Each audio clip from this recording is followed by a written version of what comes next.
Bagi sobat khususnya pengguna AMD Ryzen, di sini saya akan ajarkan cara memaksimalkan performa dari CPU kalian. Jadi langsung aja kita simak videonya.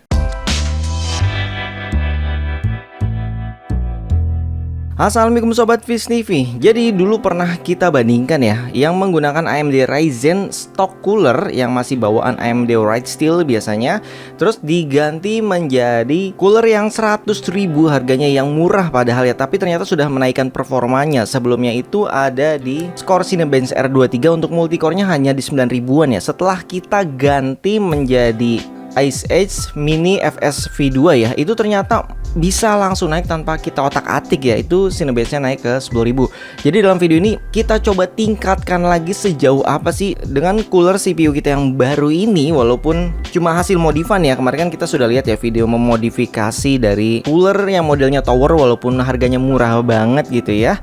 Oke, jadi langsung aja yang pertama kita coba 4 macam kriteria yang akan kita lakukan di sini. Yang pertama adalah stok ya. Jadi ini bawaan default kalau kita masang CPU tanpa di otak-atik ya, itulah yang kita nikmati. Itu saya namakan di sini adalah stok.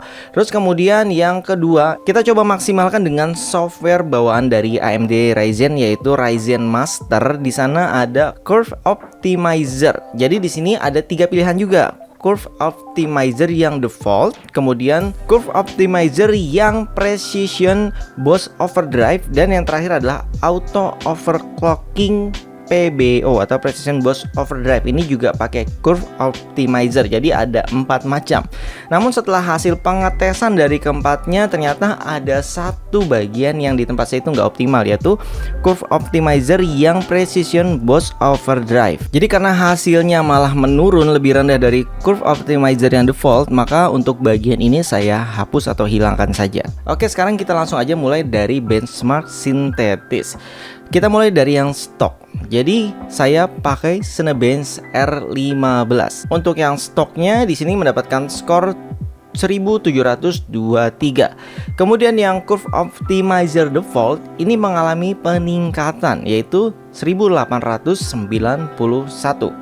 Dan untuk yang auto overclocking PBO di sini saya tambahkan 200 MHz ya pada clock CPU-nya, itu mengalami kenaikan jadi 1922. Maka kalau dijadikan persen itu mengalami kenaikan Curve Optimizer, atau saya singkat aja biar lebih mudah ya, CO ya. Jadi yang CO default itu naik dari 100% menjadi 110%. Jadi stoknya ini saya anggap 100%.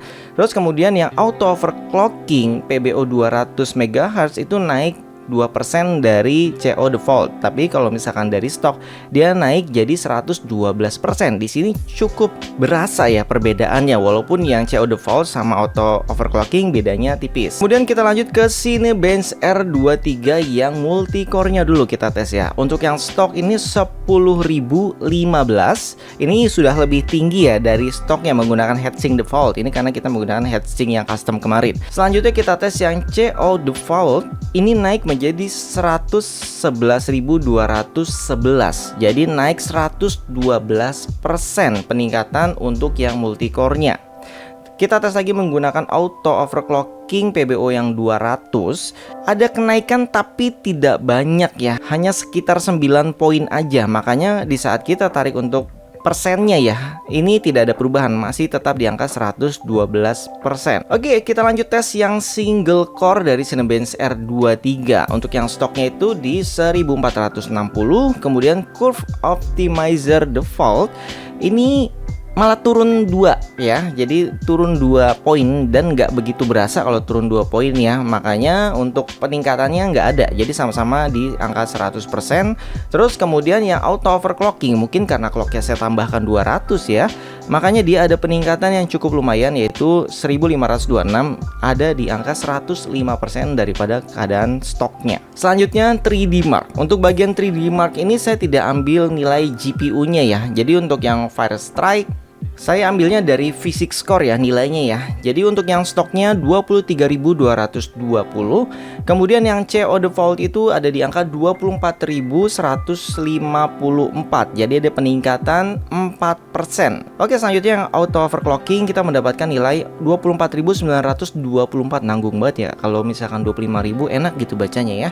Jadi ada peningkatan lagi 3% dari yang CO default. Tapi kalau misalkan dari total stok ya, itu peningkatannya ada 7%.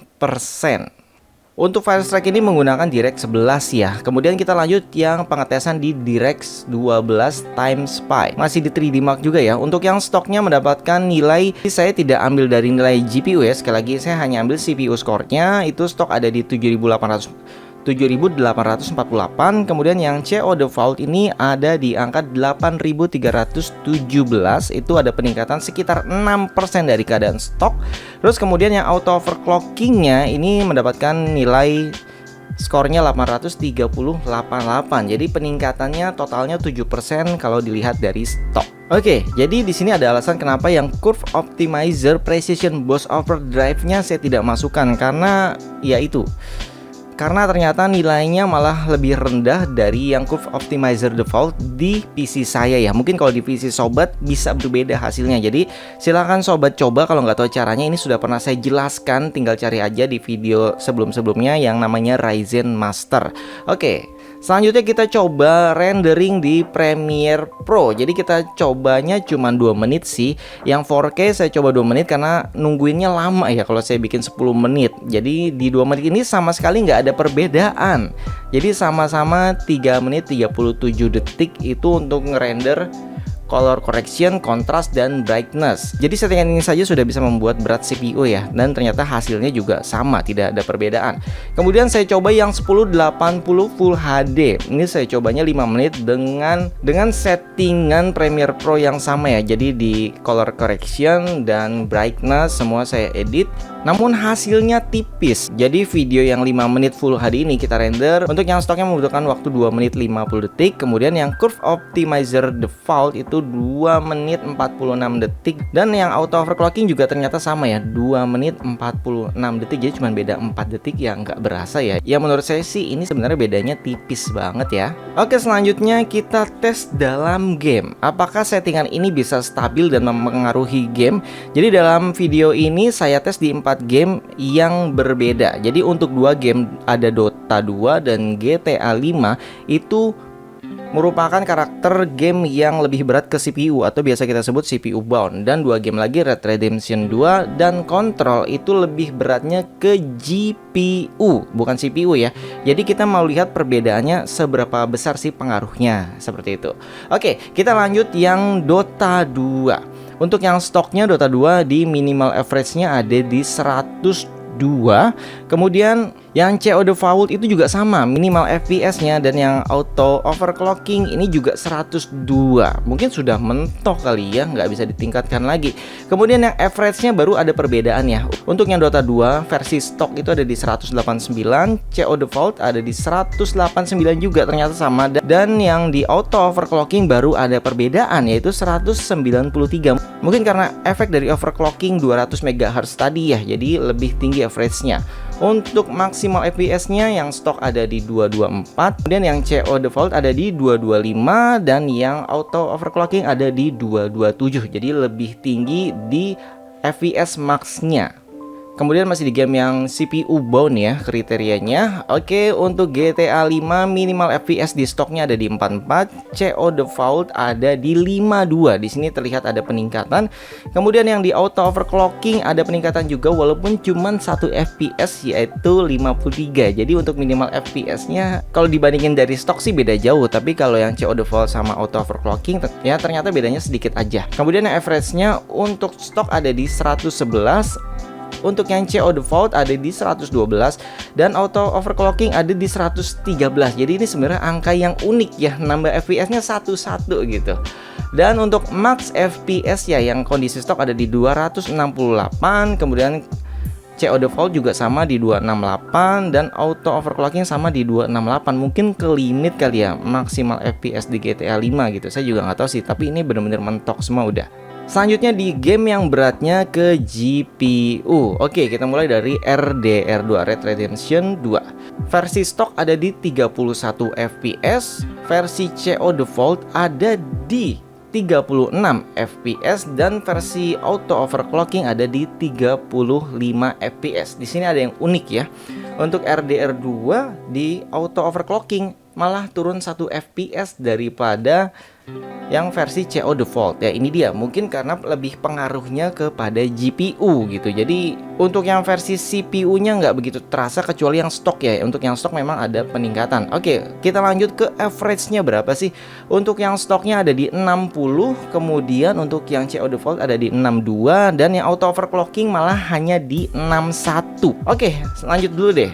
Oke, kita lanjut yang ke maksimal average-nya. Untuk RDR2 ada di 79 FPS, kemudian CO Default ada di 134 FPS.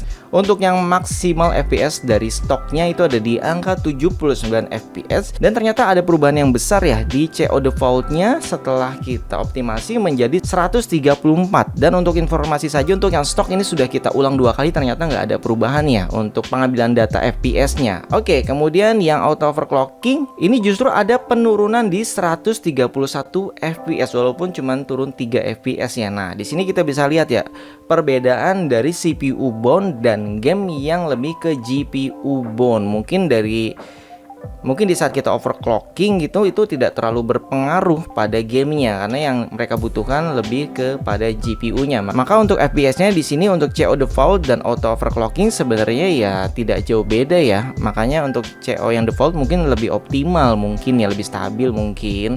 Oke, kita lanjut yang terakhir yaitu game control. Untuk minimal average-nya ada di 46 FPS untuk yang stoknya, kemudian yang CO Default-nya ada di 54 FPS. Ini jelas ada peningkatan ya. Kemudian untuk yang auto overclockingnya juga ada peningkatan menjadi 58 FPS. Jadi minimal average-nya berasa ya, karena ini benar-benar naik. Kemudian yang average-nya untuk yang kondisi stok ada di 63 FPS, kemudian CO Default ada di 66 FPS, dan auto overclocking juga sama ternyata ada di 66 FPS.